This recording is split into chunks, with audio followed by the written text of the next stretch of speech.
ચાલો વિદ્યાર્થી મિત્રો જોઈએ હવે ટોપિક 5.9 યંત્રશાસ્ત્રમાં જોવા મળતા સામાન્ય બળો. તમે જાણો છો કે યંત્રશાસ્ત્રમાં ઘણા બધા વિવિધ પ્રકારના બળો લાગતા હોય છે, જેમાં સૌથી મોખરે આપણે ગણી શકીએ એ છે ગુરુત્વાકર્ષી બળ. ગુરુત્વાકર્ષી બળ અથવા તો ગુરુત્વીય બળ એ બધે જ લાગે છે, પૃથ્વી પર લાગે છે અને પૃથ્વી ઉપરાંત સમગ્ર અવકાશમાં દરેક બિંદુએ લાગે છે.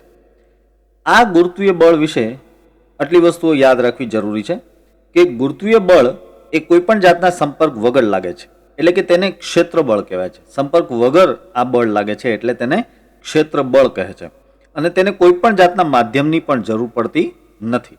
કોઈ વચ્ચે માધ્યમ હોય કે ન હોય લાગે છે. દાખલા તરીકે પૃથ્વી એ સૂર્ય દ્વારા આકર્ષણ અનુભવે છે. હવે પૃથ્વી અને સૂર્ય વચ્ચે કોઈ બીજું માધ્યમ આવી જાય, દાખલા તરીકે આપણે ત્યાં કોઈ એક મોટી દિવાલ પણ કરી દઈએ તો પણ સૂર્ય પૃથ્વી ઉપર જે બળ લગાડે છે તે બળ લાગતું જ રહેશે. એટલે વચ્ચે કોઈ માધ્યમ હોય કે ન હોય આ બળ અચૂક લાગે છે. આ ક્ષેત્રબળ સિવાયના યંત્રશાસ્ત્રમાં જોવા મળતા મોટાભાગના બળો એ સંપર્ક બળો છે, જેમાં પદાર્થ બીજા પદાર્થ સાથે સંપર્ક કરે છે. અહીં લખ્યું છે કે યંત્રશાસ્ત્રમાં જોવા મળતા મોટાભાગના બળો સંપર્ક બળ છે. આ સંપર્ક બળ તમને બધે જ જોવા મળશે. એક ટેબલ ઉપર બુક પડેલી છે તો અત્યારે બુક દ્વારા ટેબલ ઉપર એક બળ લાગી રહ્યું છે અને સ્વાભાવિક છે કે આ બળને લીધે એક પ્રતિક્રિયા બળ ઉત્પન્ન થશે અને આ જે પ્રતિક્રિયા બળ ઉત્પન્ન થશે તેને જ કહેવામાં આવે છે સંપર્ક બળ. સંપર્ક બળ આપણને બધે જ જોવા મળે છે. એક મોટરસાયકલ તેના સ્ટેન્ડ ઉપર ઊભેલી છે ત્યાં સંપર્ક બળ છે. એક હિંચકો સ્પ્રિંગ વડે લટકાવેલો છે ત્યાં સંપર્ક બળ છે. એક બિલ્ડિંગ ઊભેલું છે તો તેના દરેક ઈંટની વચ્ચે એક સંપર્ક બળ છે. એક કાર રોડ ઉપર ગતિ કરે છે તો ત્યાં પણ સંપર્ક બળ છે. કોઈ પદાર્થ ઢાળ ઉપર જસ્ટ પડેલો છે તો ત્યાં પણ સંપર્ક બળ છે. આ સંપર્ક બળ વિશે એક બીજી અગત્યની વાત સમજવા જેવી. જો સંપર્ક બળ એ ન્યૂટનના ગતિના ત્રીજા નિયમ અનુસાર મળતું પ્રતિક્રિયા બળ છે. મેં તમને કહ્યું કે ટેબલ ઉપર એક બુક પડેલી છે તો બુક દ્વારા નીચે તરફ ગુરુત્વાકર્ષી બળ લાગશે. ટેબલ ઉપર એક ગુરુત્વાકર્ષી બળની અસર થશે જે ક્રિયાબળ તરીકે કામ કરશે અને તેથી ટેબલ છે એ પ્રતિક્રિયા બળ લગાડશે. આ જે પ્રતિક્રિયા બળ છે તેને જ કહેવામાં આવે છે સંપર્ક બળ. વળી જો આ સંપર્ક બળ ખૂણો બનાવતું હોય તો એક વાત સમજો, આ સંપર્ક બળના સપાટીને લંબ એવા ઘટકને લંબ પ્રતિક્રિયા બળ એટલે કે એન કહે છે. અંગ્રેજીમાં લંબ પ્રતિક્રિયા બળને નોર્મલ ફોર્સ કહેવાય, તેના ઉપરથી નામ છે એન. અને સપાટીના સમાંતર ઘટકને ઘર્ષણ બળ કહેવાય છે. અંગ્રેજીમાં ઘર્ષણ બળને ફ્રિક્શન કહેવાય માટે અહીં લખેલું છે એફ. જો આ વાતને સમજવા માટે જરા એક આકૃતિ ધ્યાનમાં લો તમે. જો અહીં આ પહેલી આકૃતિમાં એક સપાટી ઉપર એક બ્લોક મૂકેલો છે જેનું દળ ધારો કે એમ છે, માટે તેને નીચે તરફ mg જેટલું બળ લાગશે. એટલે સમજો કે આ બ્લોક છે આ સપાટી ઉપર mg જેટલું બળ નીચે લગાડશે તો સ્વાભાવિક છે કે સપાટી એ પ્રતિક્રિયા બળ લગાડશે. mg અત્યારે ક્રિયા બળ છે તો સપાટી છે પ્રતિક્રિયા બળ લગાડશે જે સ્વાભાવિક છે કે ઉપર તરફ હશે. તો આ ઉપર તરફ અહીં જે બળ ઉત્પન્ન થશે તે બળ તેને જ કહેવામાં આવે છે પ્રતિક્રિયા બળ. જરા આને ગોઠવી લઉં. આ જે ઉપર તરફ બ્લોકને જે ઉપર તરફ બળ લાગી રહ્યું છે તે જ છે સંપર્ક બળ. હવે આ બીજી આકૃતિ જુઓ. અહીં સંપર્ક બળ એ સપાટીને લંબ નહીં આવે. હું અહીં દર્શાવી દઉં. જો આ રીતે સંપર્ક બળ આવશે, કારણ કે આપણે વાત કરીએ એમ કે સંપર્ક બળ બેઝિકલી શું છે? સંપર્ક બળ છે એ mg ની વિરુદ્ધ લાગતો પ્રતિક્રિયા બળ છે ન્યૂટનના ગતિના ત્રીજા નિયમ અનુસાર. એટલે આ અત્યારે સંપર્ક બળ થયો. તો હવે તમે આના બે ઘટક લઈ શકો. આ બે ઘટક હું દર્શાવી દઉં.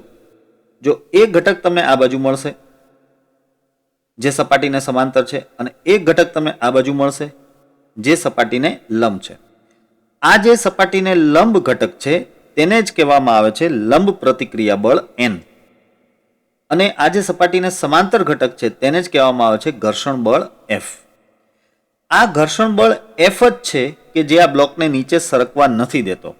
આ બ્લોકને ઉપર તરફ લાગતું આ ઘર્ષણ બળ જ નીચે એને સરકવા નથી દેતો. જો આ બળ ન હોય તો બ્લોક નીચે સરકી જાય. બરાબર.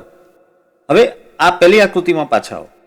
જો અહીં આ જે R છે એ R આમ સંપર્ક બળ છે, પરંતુ આના બે ઘટક પાડી શકાય એમ નથી, કારણ કે આ જે સંપર્ક બળ છે ખુદ અત્યારે સપાટીને લંબ છે. તો આ કિસ્સામાં તમે આ સંપર્ક બળને જ લંબ બળ પણ કહી શકો. આમાં ઘર્ષણ બળ નહીં આવે, અત્યારે ઘર્ષણ લાગતું નહીં હોય, એટલે આ જે સંપર્ક બળ છે તેને તમે લંબ બળ એન કહી શકો પહેલા કિસ્સામાં. જ્યારે બીજા કિસ્સામાં કારણ કે અહીં ઢાળ છે માટે આ જે સંપર્ક બળ છે તેના બે ઘટકો આપણને મળે છે. અહીં એક વાત સમજીએ, જો આ ઢાળનો ખૂણો, ધારો કે આ ઢાળનો સમક્ષિતિજ સપાટી સાથેનો ખૂણો થીટા હોય તો અહીં આ જે ખૂણો છે ને તે પણ થીટા થશે. બરાબર, આ ખૂણો થીટા હોય તો અહીં એન અને આર ની વચ્ચે પણ ખૂણો થીટા થશે. તો પછી આપણે એક સૂત્ર બનાવી શકીએ આ આકૃતિ પરથી જ. જો હું અહીં લખીશ, એક તો તમને એન નું સૂત્ર મળી જાય. એન બરાબર થશે આર કોસ થીટા, જોઈ જુઓ. અને બીજું સૂત્ર એફ માટે લખી શકીએ કે એફ બરાબર થશે આર સાઇન થીટા. બરાબર, હવે આ બંને આર સાઇન થીટા અને આર કોસ થીટાનો આપણે ગુણોત્તર લઈ લઈએ તો આપણને મળી શકે છે ટેન થીટા. અને ટેન થીટા બરાબર શું મળશે? એફના છેદમાં એન. એફના છેદમાં એન, અથવા તો તમે થીટા બરાબર કહી શકો ટેન ઇનવર્સ એફના છેદમાં એન. તો આવી રીતે જો ઘર્ષણ બળ અને આ લંબ બળના મૂલ્યો જાણતા હોઈએ તો આ ઢાળનો ખૂણો કેટલો છે તે પણ આપણે મેળવી શકીએ છીએ. આ સૂત્ર વિદ્યાર્થી મિત્રો ખાસ યાદ રાખજો, ઘણા બધા દાખલાઓમાં આની આપણને જરૂર પડશે અને એટલે આ સૂત્રને મેં બ્રેકેટ કરી દીધું છે. હવે જો અહીં બધી જ જગ્યાએ મેં સંપર્ક બળને આર વડે દર્શાવેલું છે, કારણ કે મેં તમને કહ્યું કે સંપર્ક બળ બેઝિકલી પ્રતિક્રિયા બળ છે, એટલે પ્રતિક્રિયા બળને અંગ્રેજીમાં રિએક્શન ફોર્સ કહેવાય, તે પરથી અહીં આર દર્શાવેલ છે. ચલો, આ વાત થઈ ઘન પદાર્થોની. હવે પ્રવાહી પદાર્થોમાં સંપર્ક બળ નથી ઉત્પન્ન થતો એવું નથી. તેનું એક ઉદાહરણ બતાવું. જો આ જે પહેલી આકૃતિ છે, આ પહેલી આકૃતિમાં કોઈ પ્રવાહીમાં તમે એક સળિયાથી આવી રીતે સળિયાને હલાવો છો. તો જ્યારે તમે સળિયાને હલાવો છો તો તમે પણ આ મહેસૂસ કર્યું હશે કે સળિયા પર ગતિની વિરુદ્ધ દિશામાં એક પ્રકારનું બળ ઉત્પન્ન થતું હોય છે. આ જે બળ છે તેને કહેવામાં આવે છે શ્યાનતા બળ. આ પણ સળિયા અને પ્રવાહી વચ્ચેના સંપર્કને લીધે ઉત્પન્ન થતું બળ છે, માટે તેને સંપર્ક બળ જ કહેવાય. તો શ્યાનતા બળ પણ એક પ્રકારનું સંપર્ક બળ છે. બીજું, જો અહીં ગ્લાસમાં એક રબરનું બૂચ આમ આપણે ડુબાડવાનો પ્રયત્ન કરીએ તો આ રબરનું બૂચ ઉપર આવવાની કોશિશ કરશે, અથવા થર્મોકોલનો ટુકડો આમ ડુબાડવાની કોશિશ કરો તો થર્મોકોલનો ટુકડો આમ ઉપર આવવાની કોશિશ કરે છે. તો આજે આપણને આંગળી ઉપર તરફ જે બળ લાગે છે તે સંપર્ક બળ જ છે. આ સંપર્ક બળનું સ્પેસિફિક નામ જો જોઈએ તો એ ઉત્પ્લાક બળ છે. આ નામ તમને ખબર છે. આ જે થર્મોકોલનો કે રબરનો ટુકડો છે તે ઉપર તરફ તમારી આંગળીને જે બળ લગાડે છે તે બળને આપણે ઉત્પ્લાક બળ કહીએ છીએ. બરાબર, પણ બેઝિકલી આ સંપર્ક બળ જ છે. અત્યારે આ જે સંપર્ક બળ છે એ ઉપર તરફ લાગ્યું એટલે આપણે તેને ઉત્પ્લાક બળ તરીકે ઓળખીએ છીએ. તો કહેવાનો મતલબ એમ કે સંપર્ક બળ એ પ્રવાહીમાં પણ ઉત્પન્ન થાય છે, ઇનફેક્ટ વાયુમાં પણ ઉત્પન્ન થાય છે. તમે આ જ પ્રયોગ હવામાં કરો, દાખલા તરીકે હવામાં તમે ખાલી હાથ હલાવો તો તમને હાથમાં શું મહેસૂસ થાય છે? એક જાતનું હવાનું બળ ઉત્પન્ન થાય છે. બરાબર, ભલે ઓછું ઉત્પન્ન થાય છે પણ આ હવાનું એક બળ તમને મહેસૂસ થાય છે. તમે એકદમ ફાસ્ટ જતી કારમાંથી તમારો હાથ બહાર કાઢો ત્યારે તમને જે હવાનું બળ મહેસૂસ થાય છે એ શું છે? એ જ છે સંપર્ક બળ. તો એ જે સંપર્ક બળ છે તેને પણ શ્યાનતા બળ કહેવામાં આવે છે. શ્યાનતા બળ એ પ્રવાહી અને વાયુ એમ બંનેમાં લાગુ પડતું બળ છે, એટલે વ્યાપક રીતે બોલીએ તો તરલોમાં લાગુ પડતું બળ છે. હવે જોઈએ સામાન્ય બળોમાંનું એક બીજું બળ, અને એ છે સ્પ્રિંગનું પુનઃસ્થાપક બળ. સ્પ્રિંગનું પુનઃસ્થાપક બળ, તેને રીસ્ટોરિંગ ફોર્સ પણ કહેવાય છે. અને તેના જેવું જ એક બીજું છે, એ છે દોરીનું તણાવ બળ. આના વિશે પણ આપણે સમજીએ. જો સૌથી પહેલા ધારો કે આ કોઈ છત પરથી એક સ્પ્રિંગ આવી રીતે કોઈ ખેંચાણ કે દબાણ વગર એમનામ લટકાવેલી છે. બરાબર, અહીં આ એક પોઇન્ટર છે, આ સ્પ્રિંગનું પોઇન્ટર છે. હવે હું આ સ્પ્રિંગને નીચે બળ લગાડીને ખેંચું છું.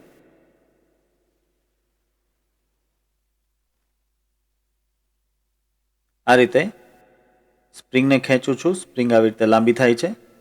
મેં અહીં નીચે ધારો કે F જેટલું બળ લગાડેલું છે, એટલે આ સ્પ્રિંગ લાંબી થશે અને તમે જોઈ શકશો કે તેની લંબાઈ આ પોઈન્ટર ઉપરથી મળી શકશે. આ પોઈન્ટર ધારો કે y જેટલું નીચે જાય છે, એનો મતલબ એમ થયો કે સ્પ્રિંગની લંબાઈમાં y જેટલો વધારો થયો છે. હવે આ સંજોગોમાં તમને ખબર છે કે સ્પ્રિંગનો આ છેડો કે જ્યાં તમે બળ લગાડેલું છે એ છેડા ઉપર સ્પ્રિંગ ઉપર તરફ બળ લગાડશે. મીન્સ કે સ્પ્રિંગ પાછી પોતાની મૂળ સ્થિતિમાં આવવાની કોશિશ કરશે. એટલે આ બળને કહેવાય છે પુનઃસ્થાપક બળ. સ્પ્રિંગ પોતાની સ્થિતિ પુનઃ પ્રાપ્ત કરવાની કોશિશ કરે છે, માટે તેને કહેવાય છે પુનઃસ્થાપક બળ અને તેને Fr વડે દર્શાવી શકાય. Fr એટલે કે રીસ્ટોરિંગ ફોર્સ. તો આ જે Fr જેટલું બળ છે એ સ્પ્રિંગમાં ઉપર તરફ લાગશે અને સ્વાભાવિક છે કે આ Fr નું મૂલ્ય એ F જેટલું જ હશે. ન્યૂટનના ગતિના ત્રીજા નિયમ અનુસાર ક્રિયાબળ અને પ્રતિક્રિયાબળ સમાન મૂલ્યના અને વિરુદ્ધ દિશાના હોય. તો આ F તમારું ક્રિયાબળ છે ને Fr એ સ્પ્રિંગે આપેલું પ્રતિક્રિયાબળ છે. તો આ Fr એટલે જ પુનઃસ્થાપક બળ. અને એક રીતે જોવા જઈએ તો સ્પ્રિંગમાં ઉદ્ભવતું જે સંપર્ક બળ છે એ Fr જ છે. આ પુનઃસ્થાપક બળને સ્પ્રિંગમાં ઉદ્ભવતું સંપર્ક બળ કહેવાય. તો હવે આ Fr નું સૂત્ર પણ જોઈ લઈએ. Fr બરાબર થાય -ky. Fr બરાબર -ky. આ સૂત્ર વૈજ્ઞાનિક હુકે આપેલું, માટે તેને હુકનો નિયમ પણ કહે છે. વૈજ્ઞાનિકનું નામ છે હુક. તો તે પરથી આને હુકનો નિયમ પણ કહે છે. અને અહીં જે આ કે છે સ્મોલ કે, તેને કહેવામાં આવે છે સ્પ્રિંગનો બળ અચળાંક. બળ અચળાંક. વિદ્યાર્થી મિત્રો યાદ રાખજો કે જો સ્પ્રિંગ કડક હોય તો આ બળ અચળાંક વધારે હોય અને જો સ્પ્રિંગ નરમ હોય તો આ બળ અચળાંક ઓછો હોય. એટલે કે જો કડક સ્પ્રિંગ હોય તો તમારે સમાન લંબાઈમાં વધારો કરવા માટે વધારે બળ લગાડવું પડે, કારણ કે કે વધારે હોય. અને જો સ્પ્રિંગ નરમ હોય તો એ જ લંબાઈના વધારા માટે તમારે ઓછું બળ લગાડવું પડે, કારણ કે ઓછો હોય. આ Fr વિશે એટલે કે આ પુનઃસ્થાપક બળ વિશે એક બીજી વાત પણ તમને કહી દઉં. જો આપણે એવું ધારીએ કે સ્પ્રિંગ દળ રહિત છે અથવા તો અતિ સૂક્ષ્મ દળ ધરાવે છે એવી સ્પ્રિંગ આપણે લીધી છે, તો આ આખી સ્પ્રિંગમાં દરેક બિંદુએ Fr નું મૂલ્ય સમાન હશે. મીન્સ કે બધા જ બિંદુ પાસે પુનઃસ્થાપક બળ છે એ સમાન મૂલ્યનું ઉત્પન્ન થતું જ હશે. ઇવન આ જે છેલ્લો છેડો છે ત્યાં પણ પુનઃસ્થાપક બળ છે આ જ મૂલ્યનું ઉત્પન્ન થતું હશે જો આ સ્પ્રિંગ હલકી હોય તો. હવે જોઈએ આપણે દોરીમાં ઉદ્ભવતું તણાવ બળ. જો આવી રીતે કોઈ આધાર પરથી એક સિમ્પલ દોરી તમે લટકાવેલી છે, બરાબર, અને આ દોરીના છેડા ઉપર ધારો કે તમે નીચે તરફ F જેટલું બળ લગાડી રહ્યા છો. આ F જેટલું બળ નીચે તરફ લગાડ્યું છે, તો આના હિસાબે આ દોરી ખેંચાશે. હવે દોરી ભલે આમ દેખાતી ન હોય પણ તે પણ સ્થિતિસ્થાપક હોય. કોઈ પણ દોરી, કોઈ પણ તાર એ સ્થિતિસ્થાપક હોય જ. એટલે આ દોરીની સ્થિતિસ્થાપકતાને લીધે દોરીમાં એક જાતનું પુનઃસ્થાપક બળ ઉત્પન્ન થશે, પણ આ પુનઃસ્થાપક બળને તણાવ બળ એવું નામ આપવામાં આવે છે. હવે આ તણાવ બળ જે છે આ સૌથી નીચેના છેડે, દોરીના સૌથી નીચેના છેડે આમ ઉપર તરફ હોય અને દોરીના સૌથી ઉપરના છેડે આમ નીચે તરફ હોય. આ તણાવ બળને કેપિટલ ટી કહે છે. અંગ્રેજીમાં તેને ટેન્શન કહે છે, તે પરથી કેપિટલ ટી. એટલું જ નહીં, જો દોરીમાં કોઈ પણ એક બિંદુ રેન્ડમલી, માનો કે આ બિંદુ P હું પસંદ કરું, તો આ બિંદુ P પર તણાવ બળ તમે બંને બાજુએ દર્શાવી શકો, કારણ કે આ બિંદુએ બંને બાજુએ તણાવ બળ ઉત્પન્ન થતું હોય. તો હું અહીં બંને બાજુએ તણાવ બળ T દર્શાવી દઉં છું. ફરીથી કહી દઉં છું કે દોરીના દરેકે દરેક બિંદુ પાસે તણાવ બળ T સમાન હશે અને તે બંને બાજુએ હશે. ઉપરાંત આ જે સૌથી ઉપરનું બિંદુ છે ત્યાં તણાવ બળ નીચે તરફ, સૌથી નીચેનું બિંદુ છે ત્યાં તણાવ બળ ઉપર તરફ હશે. તો આ રીતે આ જે બળ F દોરીમાં લગાડ્યું તેના હિસાબે દોરીમાં તણાવ બળ ઉત્પન્ન થયું. અને આ તણાવ બળ સ્વાભાવિક છે કે F જેટલું જ મૂલ્ય ધરાવતું હશે, કારણ કે ન્યૂટનના ગતિના ત્રીજા નિયમ અનુસાર T અને F અહીં સમાન થવા જોઈએ.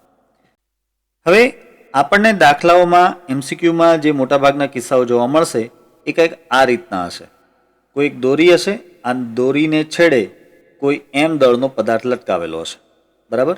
તો હવે આ M દળના પદાર્થને લીધે નીચે તરફ mg જેટલું વજન બળ લાગે અને તેના પરિણામ સ્વરૂપે આ દોરીમાં તણાવ બળ T ઉત્પન્ન થાય, બરાબર. હું અત્યારે માત્ર બે જ બિંદુઓ, પ્રારંભિક બિંદુ અને અંતિમ બિંદુ જે છે દોરીના, તેમાં તણાવ બળ બતાવું છું. હવે આ જે તણાવ બળ છે એ તણાવ બળનું સૂત્ર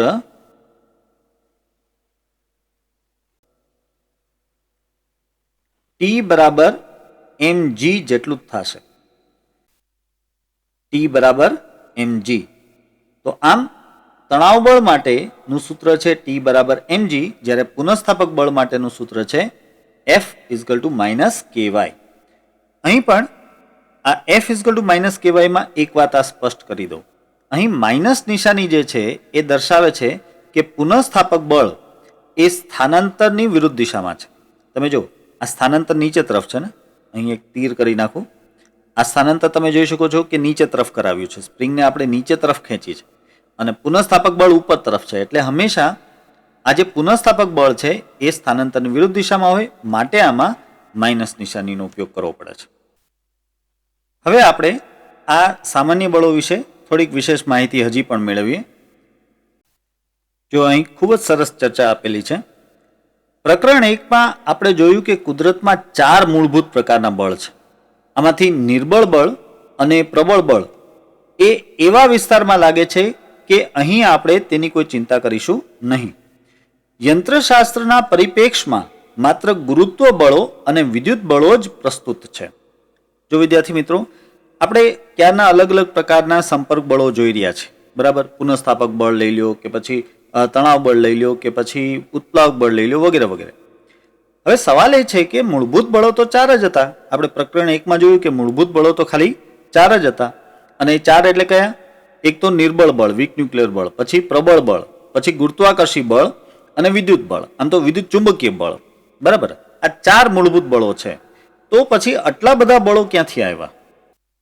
આ વાતની જ અહીં સમજૂતી આપણે જોશું. જો આ 4 જે મૂળભૂત બળો છે ને, તેમાંથી નિર્બળ બળ અને પ્રબળ બળ તેનો તો મિકેનિક્સમાં એટલે કે યંત્રશાસ્ત્રમાં કોઈ ઉપયોગ જ નથી. પણ જે ગુરુત્વીય બળ છે અને વિદ્યુત બળ છે તેનો જ મુખ્યત્વે યંત્રશાસ્ત્રમાં ઉપયોગ થાય છે. અને તેમાંય વિદ્યુત ચુંબકીય બળ નહીં, માત્ર વિદ્યુત બળની વાત કરી મેં, બરાબર. હવે આગળ જોઈએ. ઉપર જણાવ્યા તેવા યંત્રશાસ્ત્રના જુદા જુદા સંપર્ક બળો મૂળભૂત રીતે વિદ્યુત બળોમાંથી ઉદ્ભવે છે. યંત્રશાસ્ત્રમાં આપણે વિદ્યુત ભાર રહિત અને અચુંબકીય પદાર્થોની વાત કરતા હોવાથી આ બાબત કદાચ તમને આશ્ચર્યજનક લાગે. જો અહીં શું વાત કરી છે કે જુદા જુદા સંપર્ક બળો મૂળભૂત રીતે તો વિદ્યુત બળોમાંથી જ ઉદ્ભવે છે. હવે આ જે સંપર્ક બળો છે એ જો વિદ્યુત બળોમાંથી ઉદ્ભવતા હોય તો વિદ્યુત બળો તો વિદ્યુત ભારને કારણે હોય. પણ હવે આપણને તો ખબર છે કે કોઈ પણ પદાર્થ છે મૂળભૂત રીતે તટસ્થ હોય, અવિદ્યુત ભારિત હોય અને તેમાં ચુંબકત્વ પણ ન હોય, અચુંબકીય હોય. ભાઈ એક ચોપડી ટેબલ ઉપર પડી છે, બરાબર. તો તેના ઉપર સંપર્ક બળ લાગે છે, એ વાત આપણે કરી ચૂક્યા. તો આ ચોપડીમાં કોઈ પણ જાતનું વિદ્યુતીય બળ કે પછી કોઈ પણ જાતનું ચુંબકીય બળ ક્યાંથી હોઈ શકે? કારણ કે તેમાં તો કોઈ વિદ્યુત ભાર નથી અને તે કંઈ ચુંબકીય પદાર્થ નથી. એટલે આ વાત આપણને થોડીક આશ્ચર્ય પમાડે એવી છે. પણ જો આનો ખુલાસો જો, પણ સૂક્ષ્મ સ્તરે બધા પદાર્થો વિદ્યુત ભાર ધરાવતા ઘટકો એટલે કે ન્યુક્લિયસ અને ઇલેક્ટ્રોનના જ બનેલા છે અને પદાર્થોની સ્થિતિસ્થાપકતા, અણુઓના સંઘાત વગેરેથી ઉદ્ભવતા સંપર્ક બળોને વિદ્યુત ભારિત પદાર્થો વચ્ચેના વિદ્યુત બળના રૂપમાં જોઈ શકાય છે. જો ભલે પદાર્થ છે એ તટસ્થ છે, તેમાં કોઈ વિદ્યુત ભાર નથી અને તેના ઉપર કોઈ ચુંબકત્વ નથી, બરાબર. પણ કોઈ પણ પદાર્થના મૂળભૂત કણો તરફ આપણે જો જઈએ તો જો કોઈ પણ પદાર્થ છે એ અણુઓનો બનેલો હોય અને અણુઓ છે પરમાણુના બનેલા હોય. વળી આ જે પરમાણુઓ છે તે પરમાણુની અંદર દરેકમાં ન્યુક્લિયસ અને ઇલેક્ટ્રોન તો હોય જ. હવે ન્યુક્લિયસ છે ધન વિદ્યુત ભારિત છે ને ઇલેક્ટ્રોન છે ઋણ વિદ્યુત ભારિત છે. તો આવી ગયા ને વિદ્યુત ભાર. મૂળભૂત રીતે કોઈપણ પદાર્થમાં જો સૂક્ષ્મ સ્તરે જોઈએ તો તેમાં ન્યુક્લિયસ અને ઇલેક્ટ્રોન હોવાના જ, એટલે કે ધન વિદ્યુતભાર અને ઋણ વિદ્યુતભાર હોવાનો જ. હવે આનાથી શું થાય કે જે પદાર્થમાં આપણે સ્થિતિસ્થાપકતા જોઈએ છે અથવા તો અણુઓના સંઘાત જોઈએ છીએ, એ બધા પાછળ મૂળભૂત રીતે આ વિદ્યુતભારિત કણો વચ્ચેના વિદ્યુતીય બળો જ જવાબદાર હોય છે. વિદ્યુતભારિત કણો થયા ને, ન્યુક્લિયસ લઈ લ્યો, ન્યુક્લિયસની અંદર પ્રોટોન લઈ લ્યો, ઇલેક્ટ્રોન લઈ લ્યો, તો આ બધા જે વિદ્યુતભારિત કણો છે એ વિદ્યુતભારિત કણો વચ્ચેના વિદ્યુતીય બળોને કારણે જ મૂળભૂત રીતે સ્થિતિસ્થાપકતા જોવા મળે છે કે પછી અણુઓ વચ્ચેના સંઘાત જોવા મળે છે. અને આ જ સ્થિતિસ્થાપક બળો કે પછી અણુઓના સંઘાતથી ઉદ્ભવતા બળોને આપણે સંપર્ક બળ તરીકે ઓળખીએ છીએ. એટલે અલ્ટિમેટલી તમે જુઓ તો સંપર્ક બળોના મૂળમાં સૂક્ષ્મ સ્તરે વિદ્યુતભારો જવાબદાર છે. એટલે અહીં પહેલી વાત કરેલી કે ભાઈ જુદા જુદા સંપર્ક બળો મૂળભૂત રીતે વિદ્યુતીય બળોમાંથી જ ઉદ્ભવે છે. હવે આગળ જોઈએ. સૂક્ષ્મ સ્તરે આ બળોનું વિગતવાર ઉદ્ગમ જો કે જટિલ છે અને સ્થૂળ પદાર્થોના સ્તરે યંત્રશાસ્ત્રના પ્રશ્નો ઉકેલવામાં તે ઉપયોગી નથી. જો સૂક્ષ્મ સ્તરે આ બધા પદાર્થોમાં જે કંઈ વિદ્યુતભારિત કણો છે એ વિદ્યુતભારિત કણો વચ્ચે જે બળો લાગે છે તેનું માળખું સમજવું એ ખૂબ જ મુશ્કેલ છે, કારણ કે ખૂબ જ જટિલ છે. અને તેમાંય આ જે સંપર્ક બળ આપણે વાત કરી રહ્યા છીએ જે સ્થૂળ પદાર્થ ઉપર લાગે છે, સમજો એક સ્પ્રિંગ સ્થૂળ પદાર્થ છે, એક ચોપડી સ્થૂળ પદાર્થ છે, એક ટેબલ સ્થૂળ પદાર્થ છે, એક કાર રોડ ઉપર ઊભી છે એ સ્થૂળ પદાર્થ છે, બરાબર. કાર ગતિ કરતી હોય તો એ સ્થૂળ પદાર્થ જ કહેવાય. ટૂંકમાં સૂક્ષ્મ ન હોય એવા મોટા પદાર્થને સ્થૂળ પદાર્થ કહેવાય. સ્થૂળ એટલે સ્થિર કેવું નહીં, ગતિ કરતા પદાર્થને પણ સ્થૂળ કહેવાય. એક એરોપ્લેન ઉડે છે તો એ સ્થૂળ પદાર્થ કહેવાય. એક માખી ઉડે છે તો એ પણ સ્થૂળ પદાર્થ કહેવાય.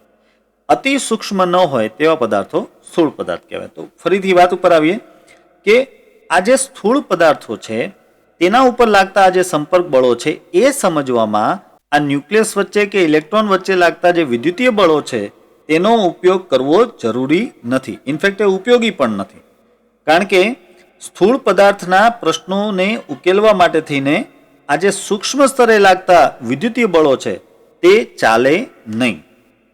આથી પ્રાયોગિક રીતે મળતા તેમના વિશિષ્ટ લક્ષણો સાથે તેમને જુદા પ્રકારના બળો તરીકે ગણેલ છે. એટલા માટે જ આ કારણોસર જ આ જે બધા સંપર્ક બળો છે એ સંપર્ક બળોને અલગ અલગ નામ આપેલા છે. દાખલા તરીકે સ્પ્રિંગમાં ઉદ્ભવતું પુનઃસ્થાપક બળ અથવા તો તણાવ બળ અથવા તો લંબ બળ, જે કંઈ પણ આપણે અલગ અલગ નામો આપી રહ્યા છે એ બધા અલગ નામો આપવા પાછળનું કારણ જ આ છે કે સૂક્ષ્મ સ્તરે ભલે તેમાં વિદ્યુતીય બળ જ લાગે છે, પરંતુ આ વિદ્યુતીય બળો દ્વારા આ જે સંપર્ક બળો છે તેને સમજાવવા શક્ય નથી, એ ખૂબ જ જટિલ છે. એટલે પ્રાયોગિક રીતે આ જુદા જુદા બધા જે સંપર્ક બળો છે તેના વિશિષ્ટ લક્ષણોનો અભ્યાસ કરવામાં આવે છે અને તેથી જ તેને અલગ નામ આપવામાં આવે છે અને તેના આધારે તેના ગુણધર્મો છે જાહેર કરવામાં આવે છે. બરાબર છે. તો આપણે જોયું કે યંત્રશાસ્ત્રમાં સામાન્ય બળો કયા કયા છે અને તે કઈ રીતે લાગી રહ્યા છે અને તેના ગુણધર્મો શું શું છે. તો આ સાથે આ લેક્ચર વિદ્યાર્થી મિત્રો અહીં આપણે પૂર્ણ કરીએ છીએ. આશા છે કે આ ટોપિક તમને બરાબર સમજાણો હશે.